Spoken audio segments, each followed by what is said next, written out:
एका क्लिकने पैसे जातात, पण त्या क्लिक मागे जातोय तुमचा संपूर्ण डेटा। मोबाईल तुमचा आहे, पण संपूर्ण माहिती कुणाच्या ताब्यात? 28 जानेवारीला डेटा प्रायव्हसी डे हा जगभर साजरा केला जातो। या डिजिटल जगामध्ये आपण मोबाईल आणि इंटरनेट भोवती आपली संपूर्ण दुनिया फिरत असते। पण इथेच डेटा प्रायव्हसी डे हा एक प्रतिकात्मक दिवस नाही, तर प्रत्येक नागरिकांसाठी एक गंभीर इशारा आहे।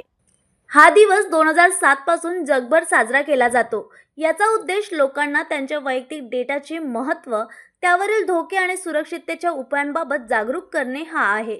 आज बँकिंग, शिक्षण, नोकरी, खरेदी किंवा आरोग्य सेवा असो, सगळं काही डिजिटल झालं आहे। पण याच डिजिटल सोयीमुळे आपली वैयक्तिक माहिती सायबर गुन्हेगारांच्या जाळ्यात अडकत आहे। फिशिंग लिंक, बनावट call, OTP scam, fake websites आणि ॲप्स हे सायबर गुन्हेगारांचे प्रमुख हत्यार बनले आहे। एका चुकीच्या क्लिकने तुमचं बँक खातं रिकामं होऊ शकतं। आज केवळ पैसेच नाही, तर फोटो, लोकेशन, ओळखपत्र, आधार, पॅन, आरोग्यविषयक माहितीही डेटा चोरीच्या धोक्यात आहे। आणि म्हणूनच सायबर तज्ज्ञ सांगतात की स्ट्रॉंग पासवर्ड वापरा, 2 फॅक्टर ऑथेंटिकेशन सुरू ठेवा, अनोळखी लिंकवर क्लिक करू नका, OTP कोणालाही सांगू नका।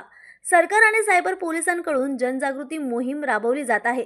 फसवणूक झाल्यास 1930 हेल्पलाईन किंवा cybercrime.government वर तक्रार करावी असा सल्ला देण्यात येतो। सायबर डेटा प्रायव्हसी डे हा आपल्याला आठवण करून देतो की डिजिटल जगामध्ये आपली सुरक्षितता ही आपली गरज आहे, पर्याय नाही। म्हणून तुमचा डेटा सुरक्षित तर तुमचं भविष्य सुरक्षित।